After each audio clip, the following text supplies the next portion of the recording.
Yes, thanks for coming. I wanted to start off with, I'm not sure if all artists work this way, but I think the work comes out of love and out of fear. And so I'm going to go back really far, but then I'll skyrocket forward. When I was about probably 2 or 3 years old, on my grandmother's farm, a couple of women came up and they were riding their quarter horses, and they just were asking my grandmother, if they could get permission to ride across the land. And I remember just sort of hiding behind my grandmother's, apron and just going, looking at these girls, and they seemed like grown-ups, and they were on these huge animals, and they were so beautiful and so scary. And so I think that was the beginning of my obsession with horses. And I was, one of those girls in elementary and middle school where, I wasn't the smartest girl, but all along the side of all the news, of the sheets of paper that I was working on were little sketches and doodles of horses. And then, and all my friends, when they got older and they were into boys, and they had posters of boys on the wall, mine were posters of horses. And maybe there was some weird latent thing going on there for me. Do you have little plastic horse toys? Yes, I did. Yeah, it still does. I do, it's true. I remember, all of my friends, they were just like, oh, let's play Barbie. And I'd be like, does Barbie have a horse? Yeah. It's like, oh, Barbie doesn't have a horse. And I remember even as a small child, we would get all these mandarin orange crates, and I would turn them into stables and barns. And then fast forward into getting close to finishing up my MFA.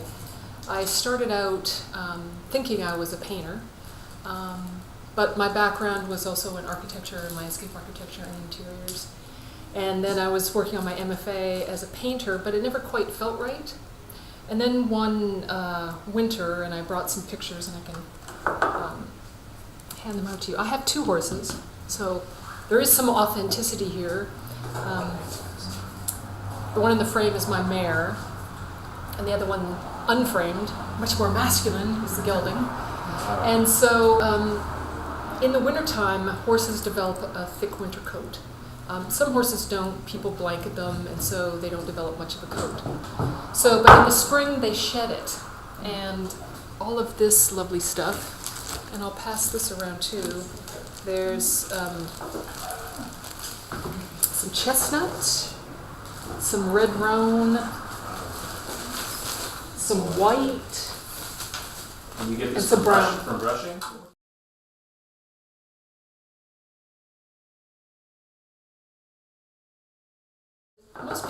Most horse owners, they have like shedding blades, and they just kind of shed it and it just blows away, or they sweep it up and they throw it in the garbage. So I happen to be curry combing my mare underneath her belly, and horses really can't scratch their bellies, so when you can scratch them, they go, They love it. they just love it. And so I had this curry comb, and I was just rubbing, and she was just loving it. And then, the wind came up, and then the hair just sort of blew off and landed onto the barn floor. And I looked at it, and I was like, why have I never seen this before? Why have I never thought of this before? So then it became like this, big moment for me, and then I got a bunch of Kleenex, and I was like, curry comb and save, and curry comb and save, and curry comb and save, and then it was just like, oh, that's one horse, let's go to the next horse. And then I started, working with these sort of castings, or I was trying to work with just the pure hair itself. And then I realized that it's just like, well, this is just the winter coat. Well, they have tail hair, they have mane hair. And so I started working with that as well.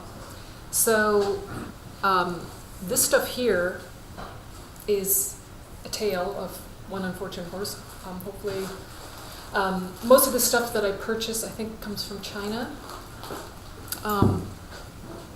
And the most expensive hair is the white hair, because I think they use it in violin bows. And then you can also purchase it dyed in really wild and strange colors.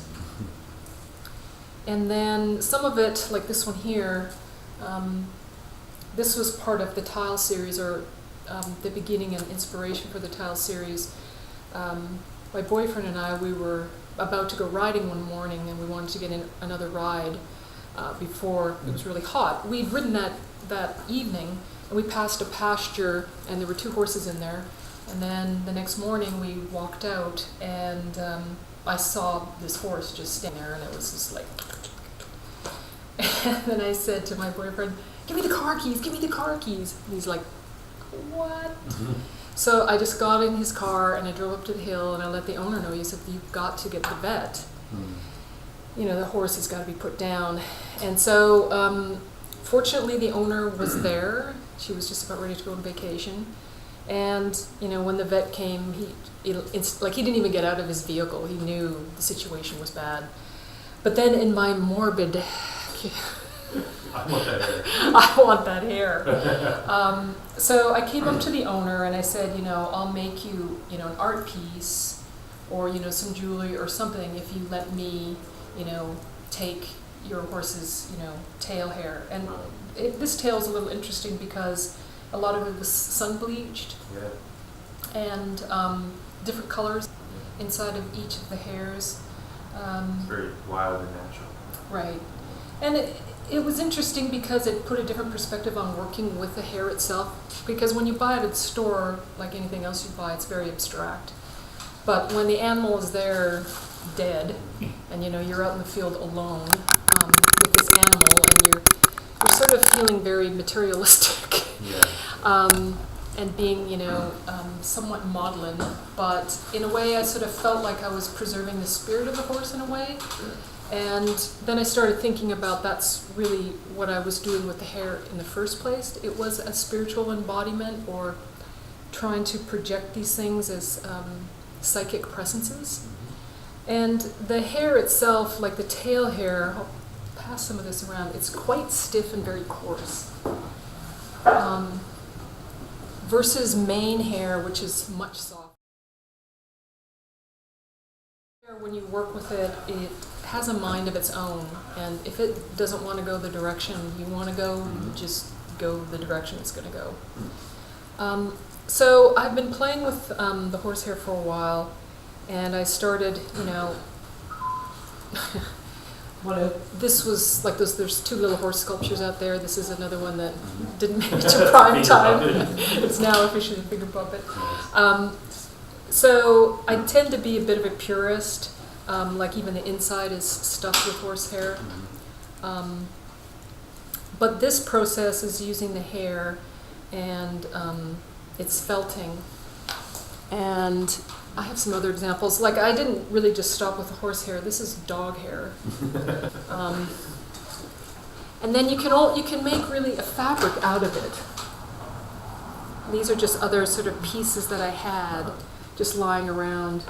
And so the process for doing that is I use this product here. I don't know if any of you are familiar with it. It's called Ultra Solde. And this is a piece in process. Like those other 2 pieces, there's big circles, there's a red one and a black one.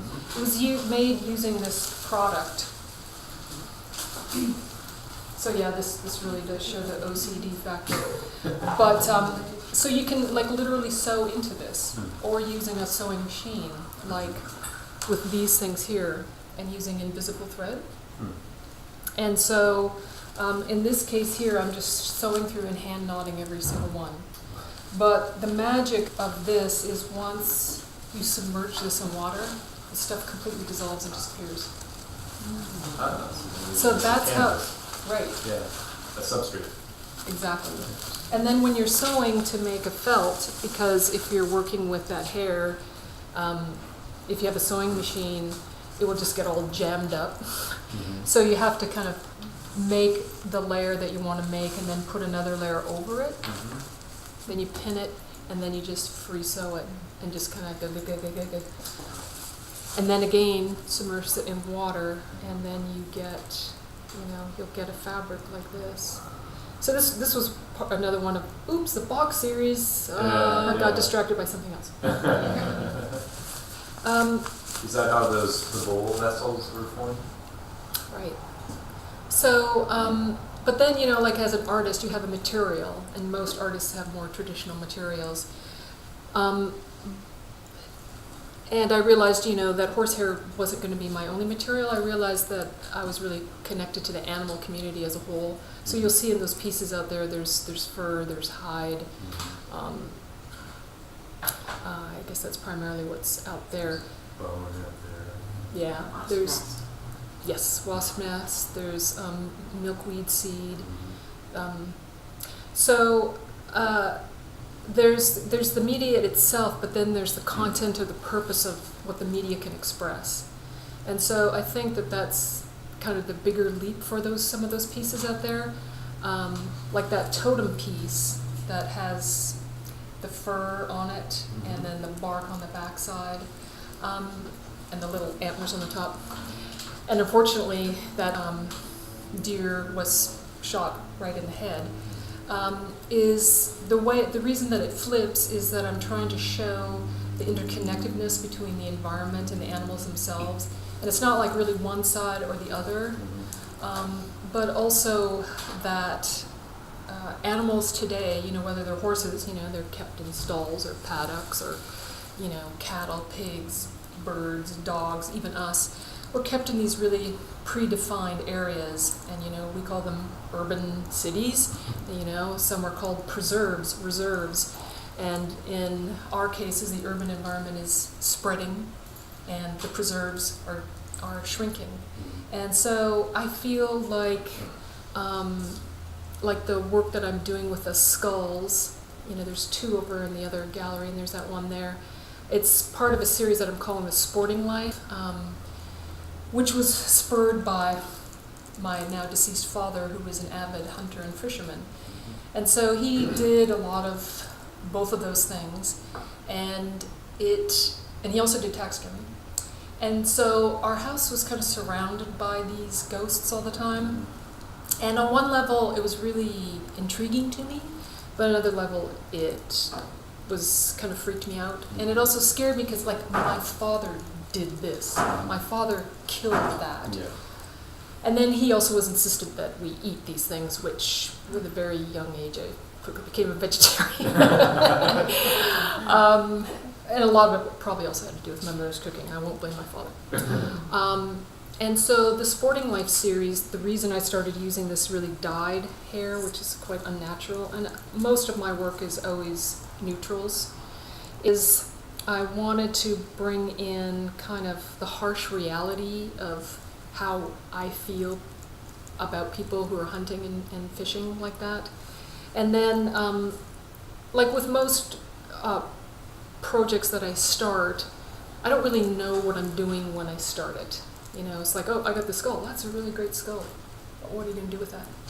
So then, you know, I just always feel like the hair is some kind of personification of the fragility of the exterior of animals, you know, including ourselves. It's just that, you know, horsehair is, I don't know, a little more aesthetically pleasing than our hair to some extent.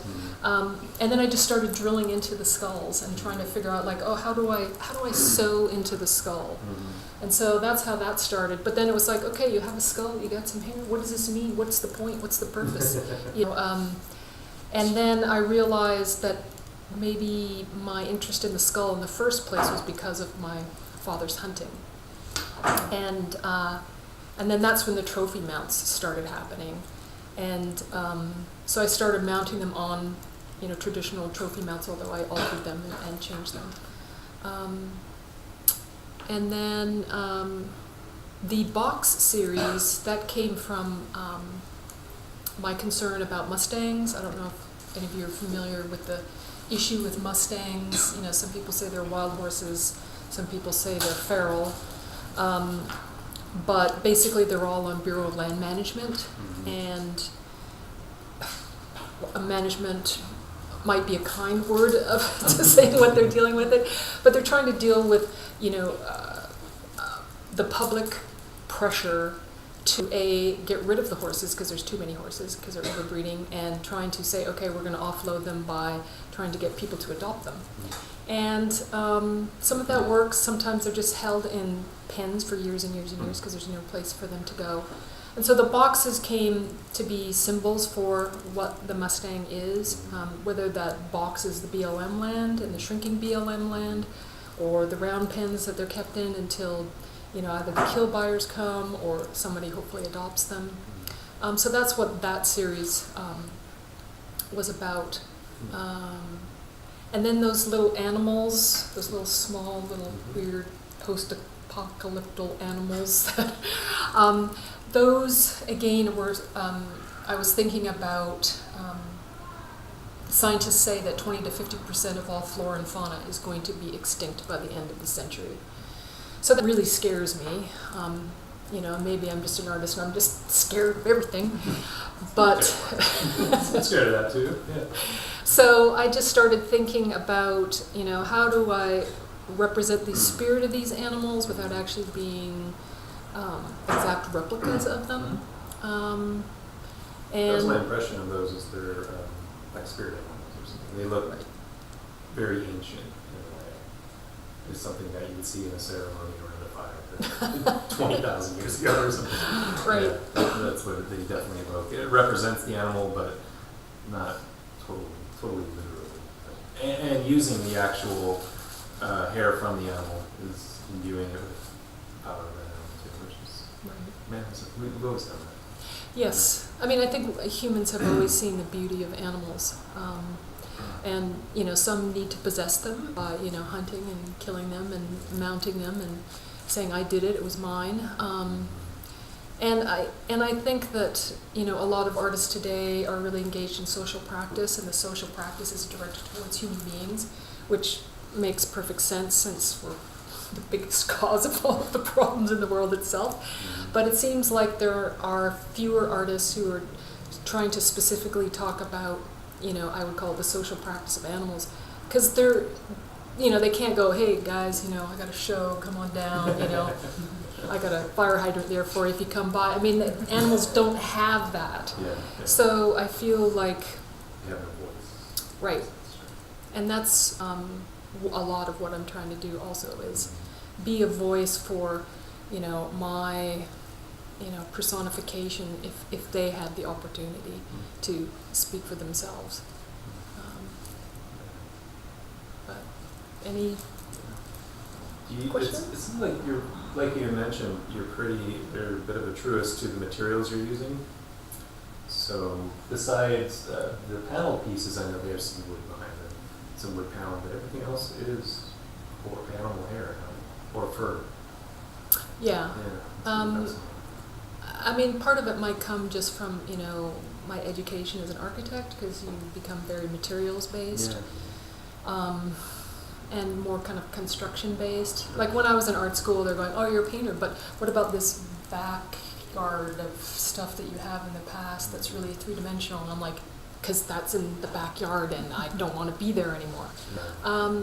But you can't really fight certain tendencies within yourself. And, maybe I've found something, I don't know. No, exactly. I used to primarily be a painter as well. And then eventually as well, you're creating illusions with paints. It's a two-dimensional thing. And I love materials as well. And that's why I got more into woodworking and sculpting. It sounds like that's maybe what led you to dealing with animal hair as a tool as well. It's interesting. Or as a medium. Right. Well, I also feel like there's a level of intimacy. Like when, as a painter, I sort of felt, well, there's paint over there and it's some petroleum-based product, and then I have this thing that is extending from my hand, then I'm kind of mushing it around, and I'm not really intimate with it. And the connection that I wanted with artwork couldn't happen just because of the medium itself. And so this, I'm always touching, feeling it, I know it's disgusting, I smell it. And then even when I'm not around my horses, I can still sort of feel like the horses are there. Sure. And, I don't know if you can say, oh, well, and the horse is your spirit animal. I don't really know what that means, or because, I love all animals. It's just that happens to be more accessible to me. Like a lot of that stuff there came from people, there's a website called Bay Equest, which is a Bay Area equestrian network. And just, I put in the bulletin board, okay, hi, I'm an artist, here's my website. I know you throw away that stuff. I can use it. Just bag it. I don't care how dirty it is. I'll pick it up. Cool. And So does that work? yeah. Oh. So I've gotten. I mean, there's certain thing for one. I don't know why it is. Black horsehair seems to be very difficult to get. I thought, oh, it's going to be white. No, it's like black. Like true black. It's very hard. I don't know if it's just they get bleached out from the sun or less black horses. I'm not sure. I'll keep that in mind. When you're purchasing a horse, well, I have to get a black I one. need a jet black horse. Well, so if you have hiccups and someone says, when's the last time you saw a white horse? You ever done that? So then you're supposed to stop and think so hard that you forget about your hiccups. Oh. Oh, huh. But now I'll try to think of a black horse instead. Right. Huh. Yeah, and it's also interesting to know, well, less than 100 years ago, that stuff that's in the bags, that's what every Chesterfield and sofa was stuffed with. Yeah. And it's just, we have gone away from more natural products to synthetic products. And, I mean, in some ways I sort of feel like maybe I'm a bit of a throwback. Like, I'm just stuck in some weird analog world because I want to, now it's, I want to be more of a purist and like, well, is it natural? Will it biodegrade? Yeah. And Is there a reason they used horsehair for furniture? Things like versus wool? that? Yeah, versus, I don't know, anything else. I mean, and did they kill horses for that, or they just harvest? Like, No, I think they combed them? probably just did that. Oh. I mean, there are just so many more horses then. Yeah, and they got combed a lot. Right? Yeah, but I think the reason is because it has a little bit of, It's got some bounce to it. resilience, and it doesn't break down very easily Huh. with heat. So these are sewn or felt or both or? Well, those, it's kind of interesting. You can take the hair and put it like in a laundry bag and just throw it in the washing machine, and then you get like little balls. Oh, cool. They turn into little footballs. Yeah, little, whatever those things were from Star Trek. Tribbles. The tribbles. They're like they're little tribbles. Tribbles. They literally, they jumped out of our dryer, and it's like, I mean, so much of this is, I mean, I can tell a little backstory. There's so much happenstance that happened with all of these things. I mean, it was 2009, 2010, and we'd started dating, and we went on a vacation up to Sequoia, and we walked through the redwoods, and all of a sudden TC got fascinated with the charcoal, the dark color, because she had prior to that been a canvas painter and canvas design color, different vibrant colors. And all of a sudden, it was almost as if she had a fevered dream. She started drawing these long, they almost looked like snakes, and they were sinewy and lines, and that was on the canvas. And she happened to all of a sudden go through a time where she lost her job, and so then she was trying to transition to finish her MFA at JFK, and all of a sudden she jumped off the canvas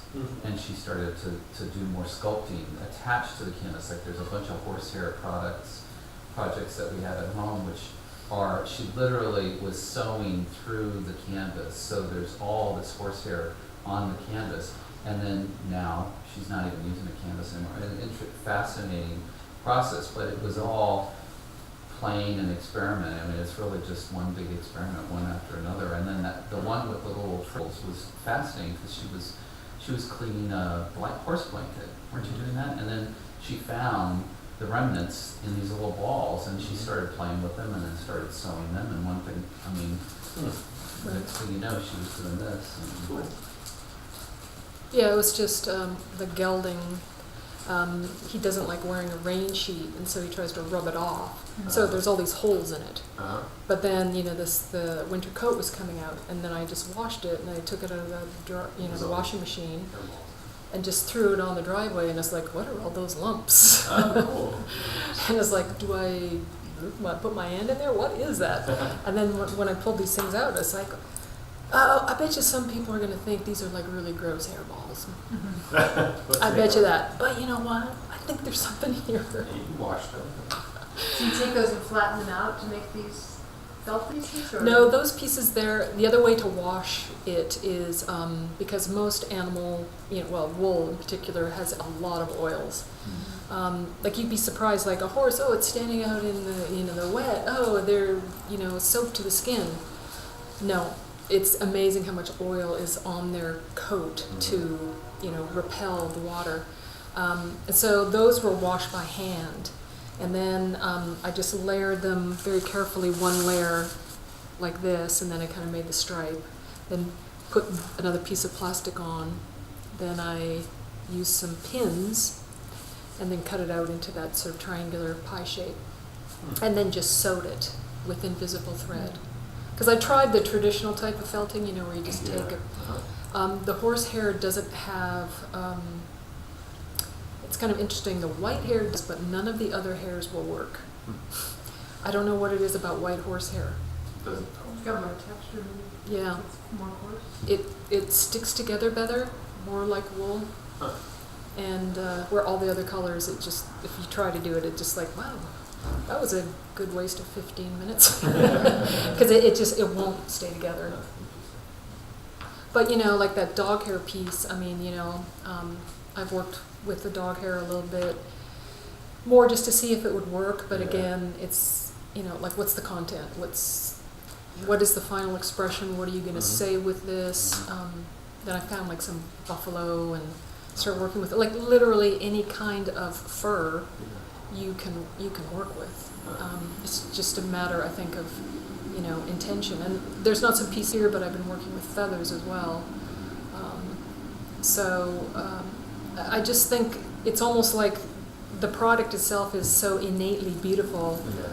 How can you screw it up? What can you do with it? So when you continue to work with the pieces that are up on the wall, the hanging hair pieces, is that body work you're going to continue to work with and explore that? Let's see. Well, there are 2 series that I'm working on now. One is The Sporting Life, and the other is stuff here that's not even here. It's called Reflections, and I'm etching mirrors. So these mirrors have parts or wholes of extinct or near extinct animals, and they're all in patinaed or older frames, and either they're distressed or I will distress them. And the intention there is when you look at the mirrors, you can, because of the etching, the animals are whitish, so they're kind of ghosty, but then you're kind of like looking at yourself and you're looking at it and you're realizing, I'm getting so distracted by looking at myself. But then simultaneously you realize you're also part of this image.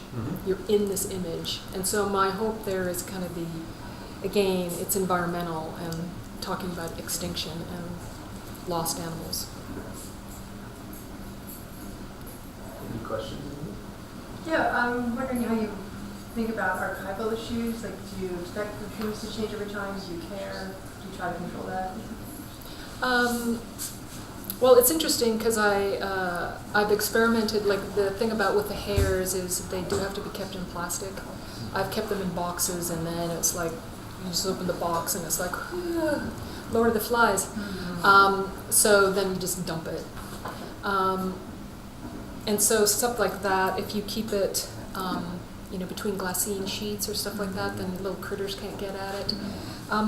These, I just have hanging up on my wall. I've talked to another artist who said she'd done some work with horsehair, and she kept it in a box and she opened it up and it completely disintegrated. But then in her studio, he opened up any box and was like, what was it that was just running by there? I think that, like I've been to a number of museums and, they'll have like a war helmet, right? And it has like this little horsehair thing. And it's like, well, that was from the 15th century. I think if, like anything, if you preserve it correctly, it will survive. Am I super concerned about it? No, because if I was, I would be working, with nylon thread or something. I think the ephemeralness of it is part of its power, and And also, you know, the tactility of it too. I mean, I know most gallerists is like, you know, don't touch it, keep away, blah, you know. And I don't know how many times I've been in museums and I stepped over the thing and it goes beep, beep, beep, beep, beep. Because you want to get closer to it. I think we want to get closer to the art. And so I don't have a lot of issues, people spinning, touching. I mean, it's part of the experience of the art. Good. Who's resisting? Right. But this product here you can, you know, buy online or even I think like in Joann's Fabrics. It's called Ultra Solvay, Solvay. And a lot of people who do like machine quilting use it. And literally you can draw on this, do a drawing and sew it, disappear, and you're a magician, right? But you know, the unfortunate thing is, yes, this is a plastic material, and yeah, there's definitely some contradiction. But it seems like I've tried to battle that in my own artistic practice, and realizing, the problem is it's just so pervasive. It's in our world. How do we get away from it? And I haven't come up with a solution because sometimes the solution is just too perfect. What does your studio look like? That must be quite interesting. Well, it's in process What's right now Okay. because I just moved there. But one window is completely all glass, and then the rest of it's all wood. You have like vats of different colored hair? Actually, I have this huge shelf, and I kind of lay out the hair because the problem with hair is it has a memory, which is kind of cool and kind of not cool. So if I stored this like this for 2 months, I take it out, it would be like this. So you really have to store it horizontally or this way, unless of course you know you want that. So I do like the fact that it does have that memory, and when I'm working with it, like this one here, you know, I'm sewing it so it looks like this, and it's all knotted together. When this piece finally gets done and it gets dissolved, this hair is going to do whatever it's going to do, and I have no idea what it's going to do. So it has its own memory, each yes. individual strand. Yeah. So then I'll just have to work with whatever comes up. So even though it's a defined, distinct process, in the end, what I also like particularly about the hair and that it's natural is, in some ways, it starts having a dialogue that's as strong as my perception of what I'm going to be doing with it. So that I like. You know, it's not, there's like control and non-control simultaneously. It responds Yeah. in its own way. Yeah. So that's a really great process where, you know, you're so intimately involved with just touching the material and getting feedback from the material. Is there another material besides something like this that you're thinking of exploring? I've been heavily, this is going to sound terrible, into furs. What's happened is, well, you know, the fur industry is obviously not in California, but where I grew up, it's big. And so I just went online and I was thinking about furs, and you know, they're just like the remnants or the leftovers or the throwaways, and you just buy by the pound, you have no choice. I'm like, okay, I'll take a chance. And so I opened up this first bag and I was like, this is a coyote face. Oh God, really? Yes, and I'm like, wow, what the heck? And then like in those pieces in there's like, I think those are little mink feet.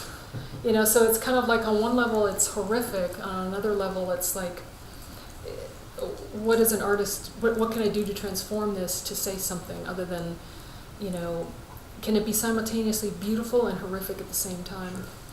And the other is, you know, pulled out this one, and it was a beaver. And so, you know, beavers are pretty big. So literally it was a rectangle in its body, just cut out, but the rest of the beaver was there. Oh God, how weird.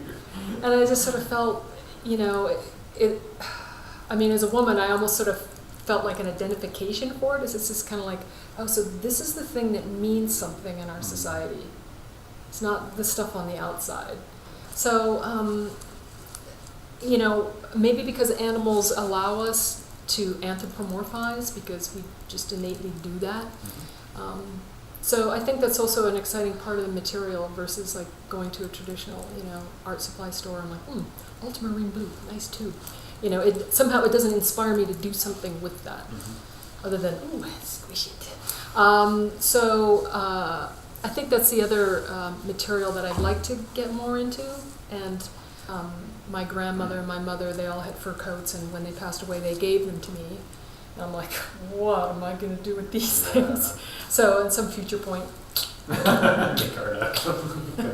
going to be something that's going to happen to those Well, things. you're not going to wear them, so you make something interesting out of it. Well, yeah, maybe I'll wear them, but a little too hot for this weather. But yeah, stuff like, also weird kind of collisions, do I make a mink horse or, those sort of things. It's interesting. We had a show in here a couple months ago with a guy named Jeremiah Jenkins who had Oh, right. very similar aesthetic with that series at least, and he had an encounter as a kid where his father took him to a friend's house who was way into taxidermy, and it's the same thing about being kind of like, whoa, interested but kind of repulsed. He started making some of his pieces by hybrids of model airplanes mixed with taxidermy. And he started kind of collecting his own bird wings for a little while, but then also bought some things. And it's a similar process. It's interesting. Yeah. There's artists working with that, the dialogue between the animal world and the natural world. Right. And like So, where I work, it's on like 160-acre natural preserve. One day I was at work and I was just walking to work and boom, there was, a dead bird. And I'm like, oh my God. And I'm like, ooh, pretty bird. And so there's like, it also brings out the understanding of human beings. There's this side and then there's that side. And then it's just like, well, what do I do? yeah. I'm confronted with it. And then I'm like, oh, I have my pruning shears here. No. Clink, clink, there goes those wings. Those are beautiful wings. And then it's like, okay, the bird. See you later. Okay, put it in a place, like there's In this, the bushes. like you want to honor it, but then is honoring it using it? I'm not sure yet. I think that's a dilemma with working with stuff like this. Am I honoring it or am I using it? How Putting do you up, feel about taxidermy now? yeah. It was weird when my father passed away. There was all these critters and stuff on the walls, and they've always been there. And I thought, should I ask if I should have one of those, or should I leave them here? Or, I don't know. I'm so torn. And then when I finally decided, oh yeah, what about that duck? Get that mallard duck. And then she donated it all to some museum. Oh, wow. And I'm like, okay, that eliminated That- a big That's a problem lot. for me. So, like I remember my father, he had cut off the feet of a mallard duck. And they were just sitting there, and I looked at them like, God, there's a really kind of a beautiful yellow. He said, oh, look at this. And like he took it, and there's two little tendons in there, and I would go, Reet! Oh. Reet! And I'm like, that's really cool, but that's really creepy. And so I think that's also sort of part of us too, in a way. I mean, we don't do those kind of things, but our physical bodies have that capacity, and if we can oh, the animals, it's over there, well, it's not really us.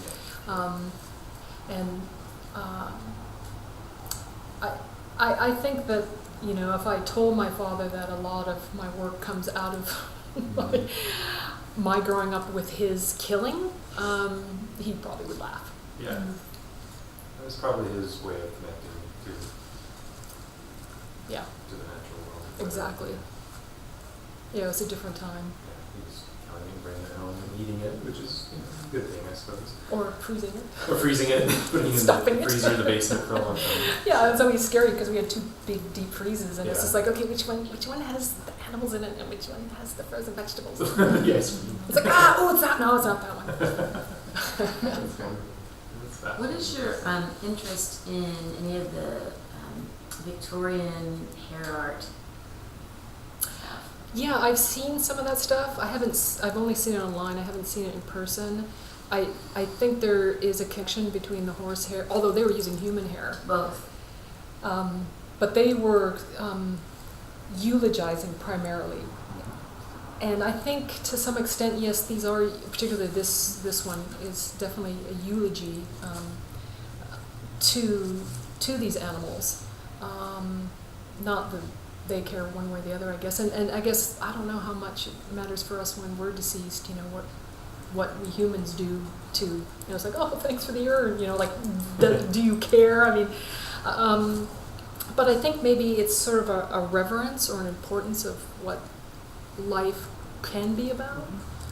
And it's, you know, we come from such a culture that just dispose, throw, you know, where instead of, you know, I don't see this stuff as like recycling and up-purposing. I think this comes from a different place, because I've never thought of this thing as garbage. If anything, like if somebody like if somebody said, oh, you know, what would you like for Christmas? And I'm like, oh, if somebody gave me that, I'd be like for Christmas, in my, you know, I was like in my stocking, oh, what is that soft thing in there? Oh my God, it's a mink, a whole mink. You know, like a lot of women would, you know, we'd be freaked out, but I'm just like, oh, this is great, this is fantastic. Yeah. And then to top it off, my daughter, she's like, oh, it's a mink skull. Did you guys coordinate this? No, we just knew you would like it. That's cool. That's cool. So, Well, there's something to be said about putting it up on a wall in an art piece as opposed to burying it in the ground and never seeing it. yeah, Right? So we all get to enjoy a little bit of that horse right now. right. So- Whoever they were. Yeah, whoever that horse was. Great, thank you. Yeah, well, if there's no more questions. Thank you. That was very Thank you. fascinating. Thanks for coming. Yeah. Yeah, thank you. You guys are all welcome to hang out. We're here for quite a while. There's more snacks.